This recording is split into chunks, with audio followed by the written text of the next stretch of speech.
আসসালামু আলাইকুম। নিশিভার্সের বিনামূল্যে গণিত শিখে কোর্সে আপনাদের স্বাগতম। আজকে আমরা ষষ্ঠ শ্রেণীর অনুশীলনী ১.৩ এর গসাগু ও লসাগুর মধ্যে সম্পর্ক আলোচনা করব। পাশাপাশি উদাহরণ ৫ থেকে ৯ পর্যন্ত সমাধান করব। গত ক্লাসগুলোতে আমরা গসাগু ও লসাগুর বিস্তারিত আলোচনা করেছি। আজকে দেখব এদের মধ্যে আসলে সম্পর্কটা কি। দেখুন এখানে দুটি সংখ্যা দেওয়া আছে ১০ এবং ৩০। সর্বপ্রথমে আমরা এদের লসাগু এবং গসাগু নির্ণয় করব, মানে এই দুইটা সংখ্যারই প্রথমে গসাগু নির্ণয় করব, তারপরে লসাগু নির্ণয় করব। তো গসাগু লসাগু নির্ণয় করব মৌলিক গুণনীয়কের দ্বারা। তো আমরা কি জানি মৌলিক গুণনীয়ক কিভাবে বের করতে হয়? প্রথমে কি দিয়ে যাবে? ২ দিয়ে ৫ দুগুণে ১০। এখানে যেহেতু ৫ মৌলিক সংখ্যা তাই আর ভাগ যাবে না। তার মানে ১০ এর মৌলিক গুণনীয়ক হচ্ছে ২ এবং ৫। এই যে দেখুন ১০ এর মৌলিক গুণনীয়ক হচ্ছে ২ এবং ৫। তারপরে ৩০। ৩০ও যেহেতু জোড় সংখ্যা, যে কোনো জোড় সংখ্যাকে ২ দিয়ে ভাগ করা যায়। ১৫ দুগুণে ৩০, ১৫কে আবার ভাগ করা যাবে ৩ দিয়ে। ৩ ৫-এ ১৫। ৫ যেহেতু মৌলিক সংখ্যা আর ভাগ করা যাবে না। ২, ৩ এবং ৫। এই যে ৩০ এর মৌলিক গুণনীয়ক হচ্ছে ২, ৩ এবং ৫। এখন এই একটি গুণনীয়ক দিয়ে আমরা গসাগু করব, আবার লসাগু করব। তো গসাগু কিভাবে করতে হয়? মৌলিক গুণনীয়কের সাহায্যে যেগুলো মিলবে, যেমন এই যে এই ২, এটাতেও ২ আছে, তাই না? দুইটাতেই ২ আছে। এই যে এখানে ৫ আছে, এটাতেও ৫ আছে। তার মানে আমরা ২ নিব একটা, ৫ নিব একটা। যা যার সাধারণ মৌলিক গুণনীয়ক থাকবে, যা হচ্ছে দুইজনের মধ্যেই থাকে তাকে বলা হয় সাধারণ মৌলিক গুণনীয়ক। যে সাধারণ মৌলিক গুণনীয়কগুলো আমরা পাবো সেগুলোকে আমাদের গুণ করতে হবে। গুণ করলে আমরা পেয়ে যাব গসাগু। যেমন ২ গুণ ৫ ইকুয়াল কত? ১০। এটা হচ্ছে ১০ এবং ৩০ এর গসাগু। আর লসাগুর নিয়মটা হচ্ছে এগুলোতে আমরা যে সমস্ত মৌলিক গুণনীয়ক পেয়েছি প্রত্যেকটাকে এখানে লিখতে হবে। এখন দেখুন এখানে ২ আছে কয়বার? একবার। এখানেও ২ আছে একবার। তার মানে ২ একবার লিখলেই হবে। ৫ আছে একবার, এখানে ৫ আছে একবার, ৫ একবার লিখলেই হবে। তারপর দেখুন ৩ আছে, এখানে কিন্তু ৩ নেই, তাও ৩ লিখতে হবে। কয়বার আছে? একবার আছে। তো এই যে ৩ একবার লিখলেই হবে। এখানে আরেকটা নিয়ম বলে রাখি, ধরুন এখানে ৩ আছে কয়বার? এখানে যদি আরেকটা ৩ থাকতো, এই যে আরো দুইটা ৩ থাকতো, তাহলে কিন্তু ৩ এখানে ৩ বার লিখতে হতো। এটাই লসাগুর নিয়ম, সর্বোচ্চ যতবার থাকবে ততবার লিখতে হবে। তো এখন এইগুলো সবগুলো একসাথে গুণ করলে আমরা পেয়ে যাব লসাগু। ৩ দুগুণে ৬, ৫ ৬ ৩০। এই ৩০ হচ্ছে ১০ এবং ৩০ এর লসাগু। এখন এদের মধ্যে সম্পর্কটা আসলে কি এটাই দেখো, একদম ইজি। এখানে বলা হচ্ছে এই যে ১০ এবং ৩০, এই ১০ এবং ৩০ এর গুণফল যত হবে, এই ১০ এবং ৩০ এর গসাগু এবং লসাগুর গুণফলও সেম হবে। কি বলেছি? যেই দুইটা সংখ্যা থাকবে এই দুইটার নর্মালি গুণ করলে যত হবে, এই দুইটার লসাগু এবং গসাগু বের করার পরে আমরা যা পাবো সেইগুলো গুণ করলেও কি হবে? সেম হবে। এখানে যে দেখো এখানে হচ্ছে ১০ এবং ৩০ চলে আসছে, কিন্তু সবসময় কিন্তু ১০ এবং ৩০ আসবে না। কিন্তু তখনও কি হবে? এগুলার গসাগু এবং লসাগু গুণ করলে ওই দুইটা সংখ্যার গুণফলের সমানই হবে। দেখো দুইটি সংখ্যার গুণফল সমান সমান সংখ্যাদ্বয়ের গসাগু ইন্টু সংখ্যাদ্বয়ের লসাগু। কি? দুটি সংখ্যা গুণ করলে আমরা যত পাচ্ছি, এর গসাগু এবং লসাগু গুণ করলে আমরা সেম জিনিসটাই পাচ্ছি। দেখো এখানে ১০ এবং ৩০ গুণ করলে পাবো আমরা ৩০০। আর এখানে যেহেতু সেম সংখ্যা আসছে, আমরা জানি কি এটা গুণ করলে আমরা কি পাবো? ৩০০ই পাবো। তো এই পর্যন্ত হচ্ছে গসাগু এবং লসাগুর সম্পর্ক। এর চেয়ে বেশি কিছু যেহেতু দেয়া নাই, আমরা আর সামনে আঁকাবো না। ষষ্ঠ শ্রেণীর জন্য এই পর্যন্তই এনাফ। এখন আমরা উদাহরণগুলো সমাধান করব। উদাহরণ ৫ কি দিয়ে আছে?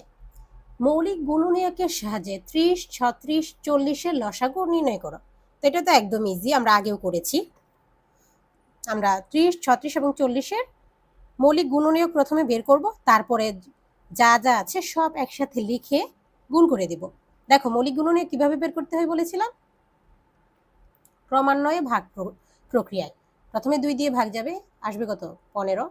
তারপরে আবার ৩ দিয়ে ভাগ যাবে, ৩ ৫-এ ১৫। ৩০ এর মৌলিক গুণনীয়ক হচ্ছে ২, ৩ এবং ৫। এগুলো সবগুলো কিন্তু মৌলিক সংখ্যা। মৌলিক গুণনীয়ক মানে হচ্ছে মৌলিক সংখ্যার গুণনীয়ক, অন্যগুলো কিন্তু না। তো তো আমরা কিন্তু 5কে আবার এই দেখো 5কে কিন্তু আবার 5 দিয়ে ভাগ করলে 1 থাকে, কিন্তু এই 1 কিন্তু মৌলিক না, তাই আমরা আর ভাগ দিব না। এখানে আমরা যখন মৌলিক সংখ্যা পেয়ে যাব তখন ওইটাকে আর ভাগ দিব না। তো দেখো এই যে 30, এই যে 30, 2 গুণ 3 গুণ 5, 2 গুণ 3 গুণ, সরি এটা সরি বলতে এখানে হচ্ছে আমি এক্সট্রা লিখে ফেলেছিলাম। আচ্ছা 2 গুণ 3 গুণ 5, এই যে 2 গুণ 3 গুণ 5, 30 এর মৌলিক গুণনীয়কগুলো 2, 3 এবং 5। ওকে, তারপরে 36। দেখো আমি কিন্তু একদম ভেঙে ভেঙে বুঝিয়ে দিচ্ছি কিভাবে আসছে এগুলো। 36কে প্রথমে দিব কি 2 দুগুণ 18 দুগুণে 36, তারপর আবার 2 দিয়ে যাবে, 9 দুগুণে 18, 3 দিয়ে যাবে, 3 তিরিকে 9, 3 মৌলিক তাই আর যাবে না। 2 গুণ 2 গুণ 3 গুণ 3, এই যে 36, 2 গুণ 2 গুণ 3 গুণ 3, তার মানে 36 এর মৌলিক গুণনীয়ক কোনগুলা? 2, 2, 3, 3, ডাবল আছে, ডাবল থাকলে ডাবলই লিখতে হবে। এখন দেখো 40, 40কে কিভাবে বের করব? 2 দিয়ে 20, আবার 2 দিয়ে 10, আবার 2 দিয়ে যাবে 5। দেখো 3টা 2 5, এই যে 3টা 2 5, তার মানে মৌলিক গুণনীয়ক হচ্ছে 3টা 2 5। এখন লসাগু নিয়ম হচ্ছে আমাদের দেখতে হবে, এই যে 2 কিন্তু 3 জায়গাতেই আছে তাই না? এইখানে 2 আছে, এইখানে একটা, এখানে 2 আছে 2টা, কিন্তু এখানে 2 আছে কয়টা? 3টা, এখানে 3টা 2 আছে। দেখো সেম জিনিস কিন্তু এক এক জায়গায় এক এক সংখ্যা আছে, মানে এক এক পরিমাণে আছে। এখানে একটা, এখানে 2টা, এখানে 3টা। তো কোনটা লিখতে হবে আমাদের? সর্বোচ্চ যতবার আছে ততবার লিখতে হবে। এই যে সর্বোচ্চ আছে 3 বার, তাই আমরা 3 বার 2টাকে গুণ আকারে লিখব। তারপরে দেখো এখানে 3 আছে একবার, এখানে 3 আছে 2 বার, এখানে কিন্তু 3 নেই, এখানে 3 নেই, তারপরেও কিন্তু আমাদের লিখতে হবে। এটাতে হচ্ছে সাধারণ মৌলিক গুণনীয়ক হতে হবে না, জাস্ট আছে থাকলেই লিখতে হবে। শুধু যদি একটাতেও থাকতো, শুধু যদি এখানেও থাকতো, তাহলে আমাদের এখানে একবার লিখতেই হতো। তো সর্বোচ্চ কতবার আছে? 2 বার, তার মানে 3 লিখেছি কয়বার? এই যে 2 বার। 5 দেখো 5 এটাতে আছে একবার, এটাতেও আছে একবার, তার মানে কি এখানে নেই, তো একবার আছে যেহেতু একবারই লিখতে হবে, এই যে একবার। তো এই যে সবগুলো একসাথে গুণ করলে কি হবে? 2 দুগুণে 4, 4 দুগুণে 8, 3 8 24, 3 24, 3 4 12, 1 2 6 7, তারপরে আবার 5 দিয়ে 5 দুগুণে 10, 1 5 7 35, 36, এই যে 360। এটার গুণ ফলেই হচ্ছে এটার লসাগু। আশা করি বুঝতে পেরেছ, একদম ইজি এগুলা। এরপরে আছে উদাহরণ 6, ভাগ প্রক্রিয়ায় 42, 48 ও 56 এর গসাগু নির্ণয় করো। তো ভাগ প্রক্রিয়া একটু ছোট করে নিই, যেহেতু আমরা এটা থেকে করব না, নিজেরা করে করে দেখব। দেখো কি ভাগ প্রক্রিয়ায় বলেছে, এটা প্রথমে বুঝো আসলে কিভাবে করতে হয়। ভাগ প্রক্রিয়ায় দেখা যাবে যে তোমাকে 2টা 3টা সংখ্যা দেয়া থাকবে, তো তোমার এই 3টা সংখ্যা থেকে যে কোনো 2টা প্রথমে পছন্দ করতে হবে যে তুমি কোন 2টাকে আগে ভাগ করবে। এই যে এখানে 42 আছে, 48 আছে, 56 আছে, তুমি চাইলে 42 এবং 56 নিতে পারো, 48 56 নিতে পারো, আবার 42 48ও নিতে পারো, সেম উত্তর আসবে। তো প্রথমে তুমি যেই 2টাকে পছন্দ করবে সেই 2টা দিয়ে অঙ্ক শুরু করবে, তৃতীয়টার কথা তোমার মাথায় রাখার প্রয়োজন নেই। 2টার কাজ শেষ করার পরে আমরা তৃতীয়টা নিয়ে ভাববো। এই যে দেখো এখানে যেভাবে করেছে আমরা এভাবেই করি, 42 এবং 56 ডিসাইড করেছে। আমরা জানি যে কোনো ছোট সংখ্যা দিয়ে হচ্ছে বড় সংখ্যাকে ভাগ করতে হয়, মানে ছোট সংখ্যাটা হয় কি ভাজক, বড় সংখ্যাটা হয় ভাজ্য। তো এইভাবে আমরা শুরু করলাম। 42 56তে কতবার যাবে? অবশ্যই একবার যাবে, 2বার গেলে তো বেশি হয়ে যাবে। তো এটা বিয়োগ করার পরে এটার বিয়োগফল কত থাকবে? 4 1 14 না? দেখো এখানে কিন্তু কি ভাগশেষ থেকে গেছে। তো ভাগ প্রক্রিয়ার সাহায্যে যে গসাগু নির্ণয় করতে বলা হয়েছে সেখানে ভাগশেষ থাকতে পারবে না। যতক্ষণ ভাগশেষ থাকবে ততক্ষণ সেই ভাগশেষকে আমরা ভাজক ধরে, এবং এখানে যে ভাজক থাকবে তাকে ভাজ্য ধরব, এখানে লিখব ভাজ্য ধরে অঙ্ক করতেই থাকবো, ভাগ করতেই থাকবো। তো 14 হচ্ছে 42-এর মধ্যে কতবার যাবে? 3 বার, 3 14 42। এখন দেখো কত এটা? 0। এখানে কিন্তু মানে 0 আসার জন্য আমরা শেষে কোন ভাজকটা পেলাম? 14। এখানে যে ভাজকটা শেষে পাবো এই ভাজকটা দিয়ে আমরা এখানে যে একটা বাদ ছিল এইটাকে ভাগ করব, ঠিক আছে? হ্যাঁ আবার বলছি, এখানে ভাগ করার পরে এখানে যে শেষে যে ভাজকটা পাবো, মানে যে ভাজকটা দিয়ে ভাগ করার পরে শূন্য চলে আসবে, সেই ভাজক দিয়ে আবার এই যে 3 নাম্বার যেটা আমরা রেখে দিয়েছিলাম সেটাকে ভাগ করব। এটাই কিন্তু উত্তর না, যে এই যে 14 এসেছে 14 যে উত্তর, এটা কিন্তু না। দেখো 14 দিয়ে আমরা এখন 14 দিয়ে আমরা কাকে 48কে ভাগ করব। এটা হচ্ছে আগের নিয়মে চলবে, যতক্ষণ না ভাগশেষ শূন্য আসবে ততক্ষণ আমরা আগের নিয়মে ভাগ করতে থাকবো। আমরা কি পেয়েছিলাম 3 14 কত 42, থাকবে কত 6। এই যে 6 যেহেতু আছে এটাকে আমরা এখানে আনবো, ভাজ্যর জায়গাতে আনবো। 6 দুগুণে কত 12, থাকবে কত 2। এই যে এখনো 2 যেহেতু অবশিষ্ট, এই 6কে এখানে আনবো। 6 3 দুগুণে কত 6 0। এই যে শূন্য এসেছে, কোন ভাজকটা শেষ ভাজক? এই যে 2, এটা হচ্ছে শেষ ভাজক। যেটা শেষ ভাজক সেটাই হচ্ছে গসাগু। কি বলেছি? প্রথমে আমরা দুইটা নিব, পছন্দ করব, ছোটটা দিয়ে বড়টাকে ভাগ করতে থাকবো। যতক্ষণ না শূন্য আসবে ততক্ষণ ভাগশেষকে ভাজক ধরে এবং ভাজককে ভাজ্য ধরে ভাগ করতে থাকবো। শূন্য আসার পরে যে ভাজক পাবো সেই ভাজক দিয়ে 3 নাম্বার যে এই সংখ্যাটা থাকবে সেটাকে আবার ভাগ করতে থাকবো। যতক্ষণ না শূন্য আসবে ততক্ষণ ভাগ করতেই থাকবো। তো শেষে যে ভাজকটা আমরা পাবো সেটাই হচ্ছে কি গসাগু। দেখো অতএব শেষ ভাজক 2, নির্ণয়ে গসাগু 2। এখন আমরা 7 নংটা সমাধান করি, ক্লিন করে দিই।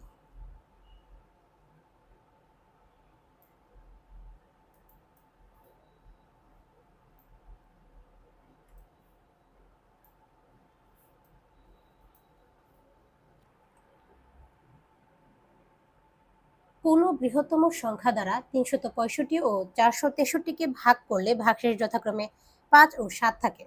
দেখো, কোনো ডাকের মধ্যে যদি বৃহত্তম, সর্বোচ্চ, সবচেয়ে বড় বা সমান ভাগে ভাগ করে দেওয়া এই টাইপের কথা থাকে, তাহলে আমাদের গসাগু করতে হয়। এই জিনিসগুলো দেখে তোমরা বুঝবে যে লসাগু করতে হবে নাকি গসাগু করতে হবে।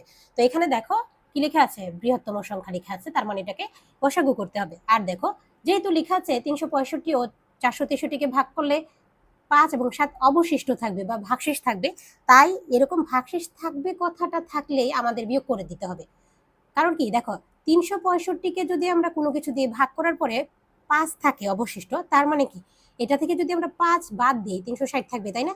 তার মানে 5 না থাকলে এই 360 সরাসরি বিভাজ্য হবে, অর্থাৎ ভাগ যাবে, কোনো ভাগশেষ থাকবে না। তো আমরা যখন 360কে কোন জিনিস দিয়ে ভাগ করলে ভাগশেষ থাকবে না এটা বের করতে পারবো, তখন তো আমরা অনায়াসে জানবো যে ওই সংখ্যাটা দিয়ে 365কে ভাগ করলে এই 5টা অবশিষ্ট থাকবে। তাই আমরা প্রথমে কি করে দিব, বিয়োগ করে দিব। দেখো নির্ণেয় সংখ্যাটি হবে 365 থেকে কি 5 বাদ, তারপরে 463 থেকে 7 বাদ। এই যে বিয়োগ করে দিলাম দুইটা, এটা হচ্ছে 456, এটা হচ্ছে কত 360। আর আমরা কি জানি, ভাগ প্রক্রিয়ার সাহায্যে গসাগু নির্ণয় করতে হলে প্রথমেই ছোট সংখ্যা দিয়ে বড় সংখ্যাকে ভাগ করতে হয়। দেখো 360 দিয়ে প্রথমে কাকে ভাগ করতে হবে, 456কে। যেহেতু 360 456 কাছাকাছি, তার মানে একবার যাবে 360। 6 6 15, তাই না? কতবার যাবে 9। 15 থেকে 6 গেলে থাকবে 9, 4 থেকে 4 গেলে থাকবে 0, 96 অবশিষ্ট। তাই এটাকে আমরা ভাজ্য বানাবো। এখন 96 360 মধ্যে কতবার যাবে বলো?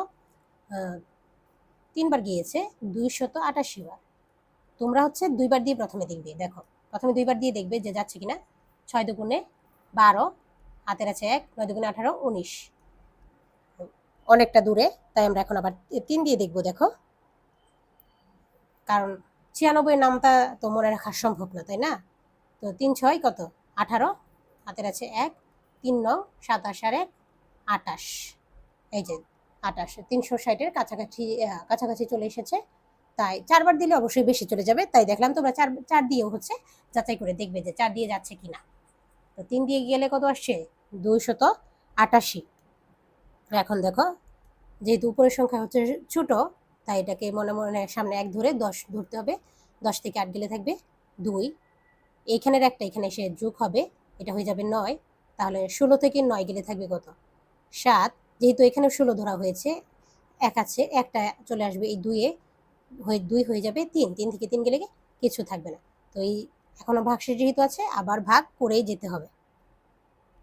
দেখো 72 96 এর মধ্যে যাবে কয়বার? একবার যাবে, স্বাভাবিক, একদম কাছাকাছি। থাকবে হচ্ছে 4 2 24। দেখো এখনো রয়ে গেছে 72। 24 72 মধ্যে কয়বার যাবে? তিনবার। এটা তোমরা নিজেরা দেখে নিবে, এটা আর আমি দেখালাম না। কত আছে? 0। এই যে দেখো সব শেষ যে ভাজক সেটাই হচ্ছে গসাগু। সবশেষ ভাজক কে? 24। সবশেষ, এই যে সবশেষ ভাজক হচ্ছে 24। এখন দেখো আবার এইটুকু তোমাদের বোঝাই যে এখানে কেন আসলে বিয়োগটা করা হলো। এটাতেই অনেকে হচ্ছে বেঁধে যাও। এই দেখো যেহেতু 360 দিয়ে 456কে ভাগ করলে এখানে কি 0 আসছে, 24 ভাজক হয়ে আর কি, মানে 24 দ্বারা 360 এবং 456 দুটাই বিভাজ্য। তো আমরা যদি এই 24 দিয়ে 365কে ভাগ করি তাহলে দেখো তো কি হয়। এই যে আমাদের কিন্তু এই ভাজকটা বের করতে বলা হয়েছিল যে কোন বৃহত্তম সংখ্যা দ্বারা ভাগ করলে 4 এবং 5 এবং 7 থাকে। তো আমরা বৃহত্তম সংখ্যাটা পেয়ে গেলাম 24।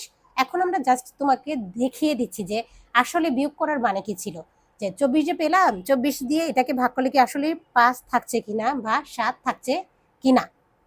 দেখো 24 প্রথমে যাবে 36-এ, 24 একে 24, তাই না? তারপরে কত? 2 1 12, 12তে তো যাবে না, এই যে 25। 24 125-এ কতবার যাবে আমরা গুণ করে দেখি। 4 5 20, 2 5 গুণে 10, 11 12, এই যে 5 বার যাচ্ছে, 5 বার যাচ্ছে 120 হয়ে। কি অবশিষ্ট কত? 5। ঠিক আছে, মিলেছে? হ্যাঁ। তো এইটুকুই তোমরা মনে রাখবে যে কোনো কিছুর যদি ভাগশেষ দেয়া থাকে তো ভাগশেষটাকে আমরা বিয়োগ করে তারপরে গসাগু করব, তাহলেই হচ্ছে আমরা ভাজকটা পাবো যেটা দ্বারা নিঃশেষে বিভাজ্য হবে।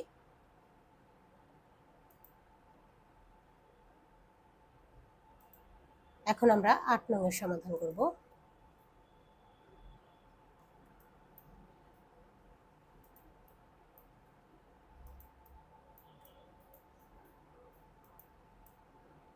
এটা তো আরো সহজ, 8 এবং 9 দুইটাই সহজ, জাস্ট একটু বুঝতে হবে। দেখো কোন বৃহত্তম সংখ্যা দ্বারা এত এত এতকে ভাগ করলে কোনো ভাগশেষ থাকবে না। তো এখানে কি বৃহত্তম সংখ্যা কথাটা উল্লেখ আছে না? আমি কি বলেছিলাম বৃহত্তম সংখ্যা, সর্বোচ্চ সংখ্যা, এগুলো উল্লেখ থাকলে এটা হবে কি গসাগু হবে। তো এটা তো অনায়াসে গসাগু হবে। তো যেহেতু এখানে 3টা দেয়াই আছে, আমরা যে কোনো প্রক্রিয়ায় গসাগুটি করতে পারি, সেম আসবে গসাগু নির্ণয় করার পরে। তো আমরা হচ্ছে মৌলিক গুণনীয়কের সাহায্যে করে ফেলবো যেহেতু এটা সহজ। দেখো 57কে 3 দিয়ে এবং 19 দিয়ে শুধু ভাগ করা যায়। 57 মৌলিক গুণনীয়ক হচ্ছে 3 এবং 19। 93 মৌলিক গুণনীয়ক হচ্ছে 3 এবং 31। 183 মৌলিক গুণনীয়ক হচ্ছে 3 এবং 61। এই যে এখন দেখবো এগুলোর মধ্যে মিলে কি। এই যে দেখো এখানে 3 আছে, এখানেও 3, এই যে এটাতেও 3। তো গসাগুর ক্ষেত্রে কি হবে? অবশ্যই সাধারণ মৌলিক গুণনীয়ক যেটা সেটাই হবে গসাগু, আর যদি একাধিক থাকে তখন গুণ করতে হবে। যেহেতু একাধিক নেই, শুধু একটা আছে, তার মানে 57 93 183 এর গসাগু হবে শুধু 3, এইটুকু।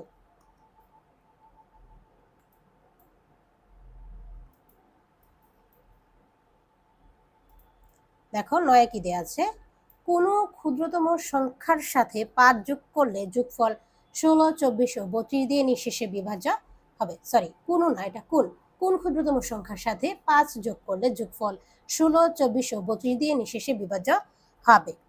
তো এখানে কি লেখা আছে দেখো, আমি তোমাদের বলেছি সর্বোচ্চ সংখ্যা, বৃহত্তম সংখ্যা এগুলো উল্লেখ থাকলে গসাগু করতে হবে। এখানে দেখো এখানে লেখা আছে ক্ষুদ্রতম সংখ্যা। তো কোনো কিছুর ক্ষেত্রে যদি ক্ষুদ্রতম সংখ্যা, সর্বনিম্ন, সবচেয়ে ছোট বা একত্রে মিলে কত হচ্ছে এগুলো থাকে তাহলে হচ্ছে এটা লসাগু হবে। ঠিক আছে, দেখো এটা করার জন্য আমাদের প্রথমে হচ্ছে লসাগু বের করতে হবে। আর একটা ইনফরমেশন দিয়ে রাখি, কোনো সংখ্যার সাথে যোগ করতে বললে লসাগুর ক্ষেত্রে বিয়োগ হয়ে যাবে, বিয়োগ করতে বললে যোগ হয়ে যাবে। কেন হয়ে যাবে সেটা আমরা শেষে বুঝছি। দেখো প্রথমেই আমাদের লসাগু বের করতে হবে যে এগুলা লসাগু কত। তো ইউক্লিডীয় পদ্ধতিতে আমরা লসাগুটা বের করে ফেলবো। এটা কিভাবে করে? সর্বনিম্ন 2টাতে ভাগ দিতে হবে, তাহলে আমরা এটাকে ভাগ করে দিতে পারবো। 2 দিয়ে তো 3টাতে ভাগ যাচ্ছে, তাই না? তো আমরা 3টাকে ভাগ করে ফেলবো।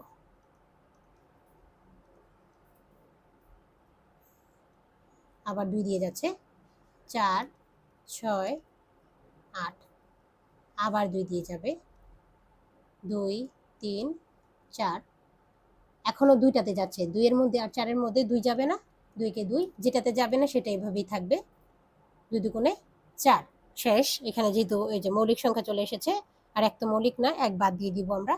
তো এই হচ্ছে লসাগু। লসাগু কি 2, 4, 5টা 2, এই যে 4টা 2, একটা 2, 5টা 2, আর একটা হচ্ছে কি 3, এগুলার যে গুণফল এটাই হচ্ছে এটার লসাগু। 96 হচ্ছে 16, 24 এবং 25-এর লসাগু। এখন দেখো, তো আমরা তো 96 পেয়ে গেলাম। এখানে বলছে যে কোনো ক্ষুদ্রতম সংখ্যার সাথে 5 যোগ করলে যোগফল 16, 24 ও 32 দিয়ে নিঃশেষে বিভাজ্য হবে। তো এই যে 96টা 16, 24 এবং 32 দিয়ে নিঃশেষে বিভাজ্য। কিন্তু এখানে তো বলেছে যে এই সংখ্যার সাথে আবার 5 যোগ করতে, তাই না? তো 96-এর সাথে 5 যোগ করলে কত হয়ে যাবে বলো তো? 96 যোগ 5 ইকুয়াল কত হবে? 101 হয়ে যাবে। তো 101 কিন্তু এই 3টা দিয়ে বিভাজ্য না। তো আমাদেরকে কিন্তু সরাসরি এই লসাগুটা বের করতে বলেনি, বলেছে এর থেকে 5 কমেরটা বের করতে, যেটার সাথে 5 যোগ করার পরে এগুলো দিয়ে নিঃশেষে বিভাজ্য হবে। কিন্তু আমরা প্রথমে নিঃশেষে বিভাজ্যটা যেহেতু বের করে ফেলেছি, তার মানে এটার থেকে 5 কম যে সংখ্যাটা থাকবে সেটাই হচ্ছে সেই সংখ্যা যার সাথে 5 যোগ করার পরে আমরা এগুলো দিয়ে বিভাজ্য সংখ্যাটা পাবো, তাই না? মানে 96 যে বিভাজ্য সেটাকে আমরা সরাসরি দেখাবো না, আমরা সরাসরি দেখাবো হচ্ছে 96 থেকে 5 বিয়োগ করে। কারণ হচ্ছে তারা নিজেরা বলেছে যে কোন সংখ্যার সাথে 5 যোগ করলে হচ্ছে বিভাজ্য হবে, এটা তো সরাসরি বিভাজ্য। তো 5 বিয়োগ করব, বিয়োগ করার পরে কি হয়েছে? 91 হয়েছে না? এই 91 হচ্ছে উত্তর, কারণ 91 এর সাথে 91 হচ্ছে সেই ক্ষুদ্রতম সংখ্যা যার সাথে 5 যোগ করলে হবে কত? 96, আর এই 96, 16, 24 এবং 32 দিয়ে নিঃশেষে বিভাজ্য। আশা করি বুঝতে পেরেছ। সহজ নিয়মের জন্য তোমরা অবশ্যই মনে রাখবে, লসাগুর ক্ষেত্রে যোগ করতে বলে বিয়োগ করে দিবে, বিয়োগ করতে বলে যোগ করে দেবে। আজকে এই পর্যন্তই। পরবর্তীতে আমরা উদাহরণ 10, এটাতে একটা সৃজনশীল আছে, সেটা সমাধান করব। এরপরে অনুশীলনে যেসব এক্সারসাইজ আছে ওইগুলো সমাধান করব। সবাই ভালো থাকবে, সুস্থ থাকবে। আল্লাহ হাফেজ।